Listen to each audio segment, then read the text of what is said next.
How to link Facebook to Wuthering Waves.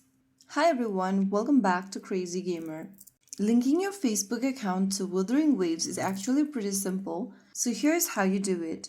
First of all, launch open the Wuthering Waves game on your device and wait until you reach the main gameplay screen. From here, go to the upper right corner and tap on the menu button, and then from the terminal section, go ahead and select the gear icon at the bottom right corner.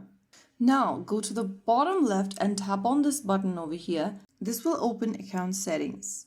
Go to the Go button right next to User ID on the top, and it'll take you to Account Center, where you'll see different options such as Google, email, or social accounts. Tap on the link button right next to Facebook. Make sure that you type in your Facebook account's credential, that might be your email or phone number, followed by your Facebook account's password. And once it is correct, you'll be taken to this page where you need to tap on Continue at the bottom. Tap on the Continue button after you see this page, and then you'll be able to link Wuthering Waves with Facebook. So there you have it. If you found the video helpful, don't forget to like, share, and subscribe to our channel. I will see you again in the next video. Stay tuned and thanks for watching.